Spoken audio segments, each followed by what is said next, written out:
தாவேகா மாநாட்டில் வந்து ஒரு ரசிகர் தாக்கப்பட்டார், பவுன்சர்களால் தாக்கப்பட்டார் அப்படின்னு சொல்கிறது வந்து அதுலேயே 2 முரணான செய்தி இருக்குது. ஒன்று, தாக்கப்பட்டவர் உண்மையானவர் இல்லை, போலியானவர் அப்படின்னு ஒரு செய்தி இருக்குது. அது எது யார் சரியாக உண்மையாக தாக்கப்பட்டார் அப்படின்றது அந்த உண்மை தெரியலை.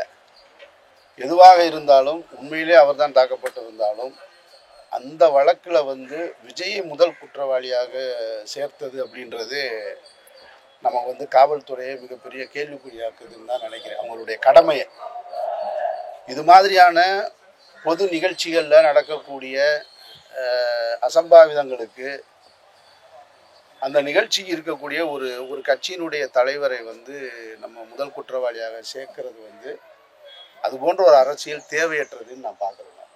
களத்தில் யார் நின்னாலும் சரியான முறையில் எதிர்கொள்ளணுமே தவிர இது மாதிரியான நெருக்கடிகள் அவசியமற்றதா எனக்கு படுது.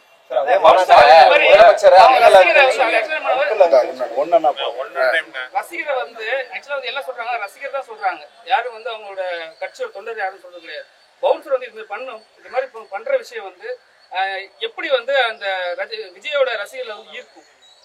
இல்லை, அது அவருக்கும் அவருடைய ரசிகர்கள் சம்மந்தப்பட்டது. அதில் நம்ம பற்றி கவலைப்பட வேண்டியதில்லை. அது அவர் ரசிகர் தான் கவலைப்படணும். ஒரு இத்தனை லட்சம் பேர் கூடியிருக்கக்கூடிய ஒரு மாநாட்டில் எல்லாருக்குமே விஜயை வந்து நெருக்கமாக பார்க்கணுன்ற ஆர்வம் இருக்கலாம், ஆசை இருந்திருக்கலாம். அதுக்காக எல்லாரும் அந்த ரேம்பில் ஏறி நிற்க முடியுமா? நின்னா என்னத்துக்காகும், என்ன அசம்பாவிதம் நடக்கும்ன்றதை பார்க்கணும். அந்த மேடை தாங்க அது உடஞ்சிரும். அப்புறம் ரெண்டாவது, ஒரு நடிகருக்கு ஒரு உச்சகட்டத்தில் இருக்கக்கூடிய ஒரு நடிகர் பொதுவெளிக்கு வரும் பொழுது அவருடைய ரசிகர்கள் பக்கத்தில் நெருக்கத்தில் தொட்டு பார்க்கணுன்ற ஆசை இருக்கும். அவர் அதை ஏறி தாண்டி போனதுலையும் தவறுன்னு நம்ம சொல்ல முடியாது. அது அவருடைய ஆர்வம் மிகுதியால் போயிருக்காரு. ஒரு பவுன்சர் அந்த இடத்துல வேற எப்படி நடந்துக்க முடியுன்ற கேள்வியும் இருக்குது. ஒரு பாதுகாப்புக்கு இருக்கக்கூடியவர், ஏன்னா வந்தவர் ரசிகரான்னு கூட தெரியாது இல்லையா? நம்ம இந்த ஆங்கிளில் பார்த்தோன்னு வச்சுங்க, ஒரு ரசிகராக இல்லாத ஒருத்தர் மேலே வந்து ஏறி வந்து அவருக்கு ஒரு காயத்தை ஏற்படுத்தி கொடுத்துருந்தாருன்னு வச்சுங்க, அப்போ என்ன சொல்லுவோம்? இவ்வளோ பேர் பவுன்சர்ஸ் இருந்து ஒரு ஓய்பிரிவு பாதுகாப்பும் இருந்தும் என்ன நடந்ததுன்ற கேள்வி வரும். அப்போ ரெண்டுமே இருக்குது. நாணயத்துக்கு 2 பக்கம் மாதிரி இந்த செயலுக்கு 2 பக்கமும் இருக்குது. அது அந்த பாதிக்கப்பட்ட ரசிகரும் அந்த தலைவரும் அவரும் அவங்களுக்குள்ள உள்ள பிரச்சனை. அதை நம்ம பொது பிரச்சனையாக விவாதிக்க வேண்டிய அவசியம் இல்லைன்றது என்னுடைய கருத்து. ஸ்டாலின் அவர்களே தன்னை வந்து எல்லாரும் அப்பான்றதை அழைக்கணும் தான் ஆசைப்படுறாரு. ஆனால் விஜய் வந்து அந்த மாநாட்டில் பார்த்தீங்கன்னா அங்கிள் ஸ்டாலின் கிண்டல் பண்ணுற தோணியில் பேசுறாரு. அது எப்படி நான் அதாவது அங்கிள்ன்ற வார்த்தை ஒன்றும் தவறான வார்த்தை கிடையாது. ஆனால் அதை உபயோகப்படுத்துகிற இடமும் உபயோகப்படுத்துகிற ஆளும் தான் இங்கே ரொம்ப முக்கியமானது. விஜய் அவர்கள் ஒரு நடிகராக மட்டும் இருந்து அங்கிள்னு சொல்லியிருந்தாரு அப்படின்னு சொன்னால் தவறு கிடையாது. அவர் ரெட் ஜெயின் படத்தில் முதல்ல குருவி படத்தில் நடிக்கும் பொழுது ஸ்டாலின் அங்கிள்னு சொல்லியிருந்தாருன்னு வச்சுக்கங்களேன், அது தவறு கிடையாது. விஜய் அவர்கள் ஒரு கட்சியை ஆரம்பித்து ஒரு கட்சிக்கு தலைவராக இருக்கிறார். ரெண்டாவது, இப்போ நான் அவரை பொது இடங்களில் பார்க்கும் பொழுது முதல்வர் அவர்களை எப்படி கூப்பிடுவேன் அப்படின்னு சொன்னால் அண்ணன் தான் கூப்பிடுவேன். நான் எப்போ அவரை விமான நிலையத்தில் சந்தித்தாலும் அண்ணன் நல்லா இருக்கீங்களா, உடம்பை பார்த்துங்கன்னு சொல்லுவேன். அவருடைய அறிவாலயத்தில் சந்திக்கும் போது, செக்ரட்டரியேட்டில் சந்திக்கும் போதும் சரி. ஆனால் பொதுவெளியில் நான் குறிப்பிடும் போது அவரை அண்ணன் ஸ்டாலின்னு சொல்ல மாட்டேன், மாண்புமிகு முதல்வர்னு சொல்வேன். அது அவருடைய பதவிக்கு கொடுக்கப்படுகிற கண்ணியம். அந்த மரியாதையை கொடுக்கறது அவசியம், ஒவ்வொரு குடிமகனுடைய அவசியம். அப்படி இருக்கும்போது ஒரு கட்சியின் தலைவராக இருக்கக்கூடிய விஜய் அவர்களும் அவரை மாண்புமிகு முதல்வர்னு சொல்லுவது தான் சரியாக இருக்கும். ஸ்டாலின் சாருன்னு சொல்லுவதிலையோ அங்கிள்னு உறவு முறை சொல்லுவதோ ஒரு கட்சியின் தலைவருக்கு ஏற்புடையதல்லன்றது என்னுடைய கருத்து. சின்ன பிள்ளைத்தனமா இருக்கு அவரோட பேச்சு, எல்லாரும் அதான் சொல்றாங்க. ஏன்னா ஒரு மேடையில வந்து ஒரு நாகரிகம் இல்லாம ஒரு வார்த்தையெல்லாம் விடுறாரு அப்படின்னு சொல்ற விஷயம் வந்து நீங்க எப்படி பாக்குறீங்க? பக்குவப்படுவாங்கன்னு நம்புறோம். ஏன்னா முதல் மாநாட்டில் சொன்னாரு, நான் வந்து யாரையும் தரக்குறைவாக பேசி அரசியல் செய்ய மாட்டேன்னு சொன்னார். ஆனால் 2வது மாநாட்டிலேயே வந்து இது போல் பெயர் சொல்லி அல்லது அங்கிள்னு சொல்லி தன்னுடைய ரசிகர்களை உற்சாகப்படுத்துவதற்காக சொல்லப்பட்டதை பார்க்கும் பொழுது அவர் இன்னும் கொஞ்சம் பக்குவப்படணும் அப்படின்னு நான் நினைக்கிறேன். விவாதங்களில் பார்க்கும் பொழுது தாவேகா தொண்டர்கள் அல்லது தாவேகா ஆதரவாளர்கள் என்ன சொல்கிறாங்கன்னா, நீங்கள் அவர் பேர் சொல்ல பயப்படுறாருன்னு எல்லாரும் விமர்சனம் பண்ணுறீங்க, அதனால் ஒரு பேர் சொன்னார் அப்படின்னு சொன்னீங்கன்னு சொன்னால் அப்போது நீங்கள் விமர்சனத்துக்காகத்தான் அரசியல் செய்வீங்கன்னு ஆயிரும். ஒவ்வொரு முறையும் நீங்கள் இப்போ ஒரு மேடையில் ஒன்று பேசுகிறீங்க, பொதுவெளிக்கு வர்றீங்க, பொதுவெளிக்கு வந்த உடனே ஒரு விமர்சனம் வருது, ஒரு கேள்வி வருதுன்னா அப்படி இருக்கக்கூடாது. ஒரு கட்சின்னா அதுக்குன்னு ஒரு தனி கொள்கை இருக்கணும். அதன் வழியில் தான் அது போகணுமே தவிர 4 பேர் ஒரு கேள்வி கேட்குறாங்கன்றக்காக நம்ம ஒரு செயலை செய்ய முடியாது. ஆனால் கொள்கையே இல்லாமல் வந்து கிரீஸ் தடவுறாங்கன்னு சொல்லியிருக்காங்க. அது எப்படி பார்க்குறீங்க? இல்லை, இதெல்லாம் சரியாயிரும் சார். விஜயகாந்த் அவர்களுடைய அரசியல் கட்சி தொடங்கும் போது இதே மாதிரி தான் இருந்தது. நடிகர்கள் அரசியல் கட்சி தொடங்கும் போது இருக்கிற சிக்கல் தான் இது. தடுவாங்களா? ஏன்னா வந்து முடியாத அளவு பார்த்துற மாதிரி எதுனா தடவுவாங்களான்னு கேட்டால் இதெல்லாம் சரியாயிரும்.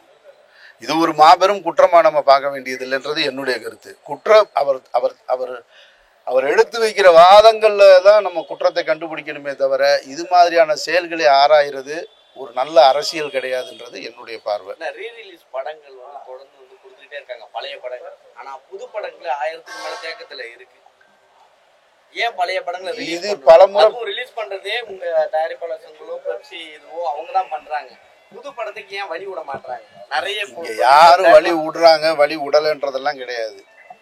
இது ஒரு வியாபார சந்தை. இந்த சந்தையில மக்கள் எந்த பொருளை விரும்பி பார்க்குறாங்களோ அதுக்கு தான் வேல்யூ அதிகம்.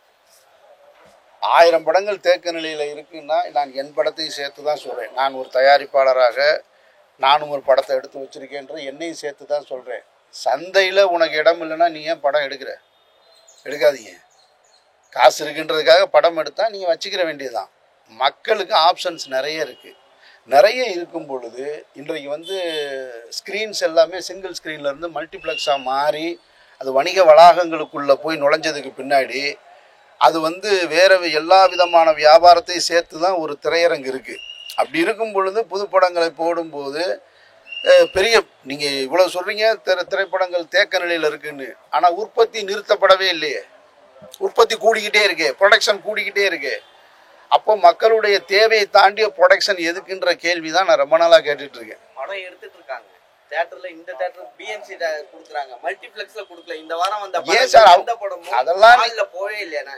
இல்லை, நான் என்னுடைய தனிப்பட்ட கருத்து. நான் ஒரு சங்க நிர்வாகியாக இருந்தேன்னா வேற சொல்லுவேன். நான் ஒரு பெப்சியுடைய தலைவராக இருந்தேன்னா, ஒரு இயக்குனர் சங்க தலைவராக இருந்தேன்னா அப்போ என்னுடைய கருத்து வேறையாக இருக்கும். ஆனால் ஒரு தயாரிப்பாளர் சங்க தலைவராக இருந்தேன்னா, இப்போ நான் ஒரு தனிப்பட்ட ஒரு ரசிகனாக தயாரிப்பாளர் இயக்குனராக சொல்கிறேன். நான் கொடுக்கலன்னு நீங்கள் கொடுக்கணும்னு என்ன அவசியம் இருக்குது? உங்களுக்கு ஏன் கொடுக்கணும் அப்படின்ற ஒரு கேள்வி இருக்குல்ல. அவரும் ஒரு திரையரங்கு கட்டி வச்சிருக்காரு. அந்த திரையரங்க குழு வசதிகளோடு ஏற்பாடு செஞ்சுருக்காரு, கேன்டீன் வச்சுருக்காரு, பல வசதிகளை செஞ்சு வச்சுருக்காரு. அதில் வந்து ஒரு சின்ன திரைப்படத்தை போட்டால் எனக்கு வந்து கரண்ட்டுக்கு கூட காசு வராது, மக்கள் வரமாட்டாங்கன்னு அவர் நம்புகிறாரு. மக்களும் போகிறதில்ல. உண்மை அதுதான். பெரிய படங்களுக்கு கொடுக்குற வரவேற்பு சின்ன படங்களுக்கு கொடுக்கறதில்ல. அதில் போய் தேட்டருக்காரங்களை போய் ஏன் கொடுக்குறேன்னு எப்படி கேட்பீங்க நீங்கள்? பக்கத்து ஸ்டேட்ல இருக்கிற கேரளா வந்து தேட்டர் தனியா கவர்மெண்டே கொடுத்து பக்கத்து ஸ்டேட்ல இருக்கிற அதாங்க ஏன் இதை வந்து பண்ண மாட்டாங்கன்னு தான் கேள்வி. இவருங்க அது வந்து அந்தந்த மாநிலத்துக்கு இது ஒவ்வொரு மாநிலத்துல ஒரு சட்டத்திட்டம் இருக்கும். அந்த மாநிலத்தில் இருக்கக்கூடிய செட்டப் வேற, இந்த மாநிலத்தில் இருக்கக்கூடிய செட்டப் வேற. இதையெல்லாம் நம்ம எப்போ பேசியிருக்கணும்னா, திரு விஷால் அவர்கள் வந்து ஒரு வேலை நிறுத்தம் அறிவிச்சிருந்தார் பார்த்தீங்களா. கிட்டத்தட்ட அது ரொம்ப முக்கியமான காலகட்டமாக நான் பார்க்குறேன். அந்த காலகட்டத்தை ஒரு 2 மாதம் 3 மாதம் தொடர்ச்சியாக படப்பிடிப்பு நடத்தாமல் இருந்தது. அந்த நேரத்தில் பேசியிருக்க வேண்டிய ஒரு விஷயம். சார், ஒரு சில ஆளுமைகள் மட்டும்தான் தமிழ் சினிமாவே கண்ட்ரோல் பண்ணி சொல்கிறாங்க. அப்படிலாம் பண்ண முடியாது. அப்படிலாம் யாருமே எந்த காலகட்டத்திலையும் பண்ண முடியாது. பண்ணுவது போல ஒரு தோற்றம் இருக்கும், அது நிரந்தரம் கிடையாது. அது நிரந்தரம் இல்லைன்னு நான் சொல்கிறேன். நான் யார் வச்சுருந்தாலும் சரி, அப்படிலாம் ஒன்று கண்டினியூவாக ஒரு ஆளுமைகளை சினிமா இருக்கவே இருக்காது. அது மாறிக்கிட்டே தான் இருக்கும், மாறிக்கிட்டே தான் இருந்திருக்கு இப்போ வரைக்கும். அதை நம்ம பார்க்க முடியுது. முன்னெல்லாம் நீங்கள் சன் பிக்சர்ஸ் வழங்கும்னு சொல்லி விளம்பரம் போட்டு அதிக படம் சன் டிவியில் நீங்கள் பார்த்துருப்பீங்க. இப்போ அவங்க போடுறாங்களா? படம் எடுக்கிறாங்களா? நான் சொல்கிறது, சன் டிவியில் அதிக விளம்பரங்களை பண்ணி படங்க போட்டுக்கிட்டு இருந்தாங்கல்ல, இப்போ பண்ணுறாங்களா? அவங்க தயாரிக்கிறாங்களா? அதே மாதிரி விளம்பரம் போடுறாங்களா? அப்படிலாம் இல்லை. இது மாறிட்டே தான் இருக்கும். இது ஒரு வியாபார சந்தைங்க. சினிமா என்பது ஒரு வியாபார சந்தை. அந்தந்த காலகட்டத்தில் வியாபார முறைகளும் மாறும்.